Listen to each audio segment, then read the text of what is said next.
Howdy. We are now speaking to you in this strange high-pitched manner, for that is how you would hear me were I in the same predicament as the Doctor, Ian, Susan and Barbara in episode 2 and 3 of Planet of Giants, which is what I am talking about right now, called Dangerous Journey and Crisis. So this is our first three-part story Doctor Who, which is world-renowned. World-renowned. Because they thought the story was a bit draggy and not working out. And so what they did is chop down episodes 3 and 4 in order to make a tighter, quicker paced story. And to be fair, episodes 2 and 3 of this do zing along at quite a nice rate of movement. Over and above that, this is a bit of a letdown. And it's not what one would choose as a season opener now. Because fundamentally it's not that good. In terms of what goes on in the story, I think this could have worked out very nicely. The whole minuscules idea has got legs to it, I think. And I like the other plot about the insecticide and the murder that's gone on, and the fact that the Doctor and crew not only want to get back to the TARDIS, not only to return to normal size and save Barbara, who's been affected by the insecticide, but also want to warn the authorities about how dangerous DC-6, whatever it is called, is. And I think, in principle, this is a great idea. Not only that, the sets are, by and large, pretty fantastic. The only problem we had with it this evening, was the fact that things aren't to scale, which becomes a little bit frustrating when you're trying to work with the story, and you're trying to go along with it. However, the fundamental problem here, the fundamental problem is that I can't talk properly. The fundamental problem is that the dialogue is so clunky, and having read around this story, I do get that this is the first proper example of domestic horror, which is something that Doctor Who revels in now, more than it's ever done before. But in all honesty, for example, the scene with the sink, and Ian and Susan are in the sink, and the guy comes and turns the sink on. Now, yes, I get how this is scary and prospect, but when it's prefaced by a guy stood in the garden saying, "There's a sink in the lab," when it's a completely unnecessary piece of dialogue, given that the guy he's talking to has been in the lab a million times and knows there's a sink there. So as a result, I think that's the major shortcoming of this story.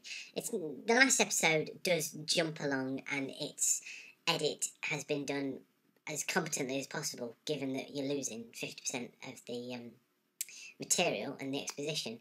But given that the exposition otherwise would have dragged an awful lot, it's not too bad. But there are moments, I mean, you do get that it's Barbara that's insisting they stay to warn the authorities, which is a typically noble Barbara act.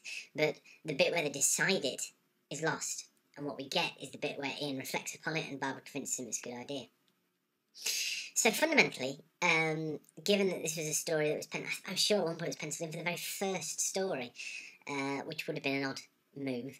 It's one of these fabled sideways in time things. The Edge of Destruction is the other primary example of this so far, and this is a sideways in time. You know, this magic box that can do things, and one of the things it can do, whether by accident or design, is the fact that it has shrunk our crew. There's not many stories that were going to fit into this template, and in all honesty, this hasn't worked out too well.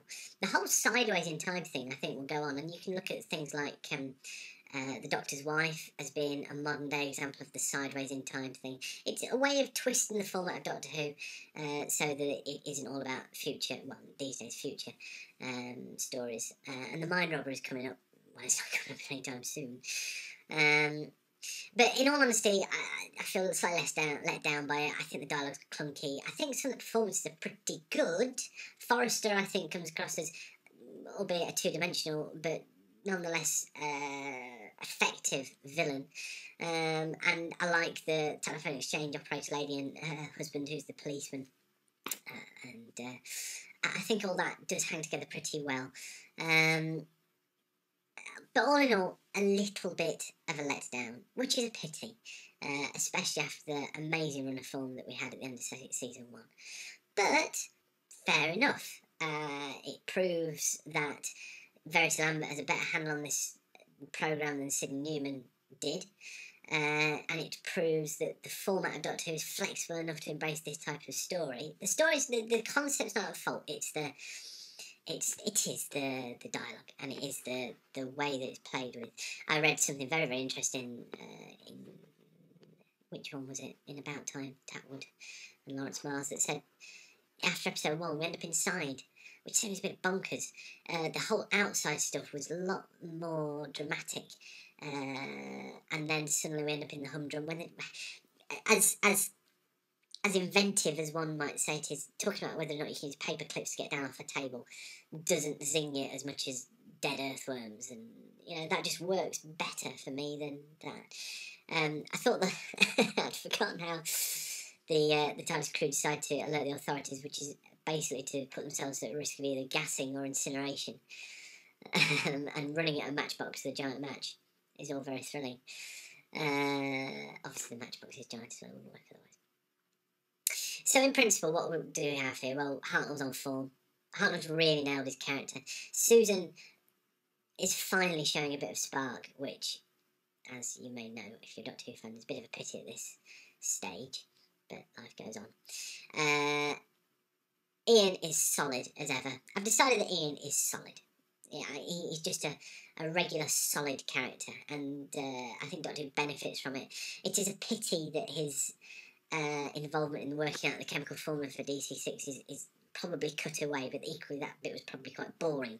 So in terms of the story, there's probably benefit, but in terms of him as a character, it's probably a bit of a shame. But Jacqueline Hill, as ever, is just phenomenal. Has easily jumped into my top 5 Doctor Who companions ever, based upon this experience. So the next story is called World's End. I'm refusing to tell my wife the umbrella name for this story because I want the end of episode 1 to be a surprise. Anyway, so Planet Giants, fair enough.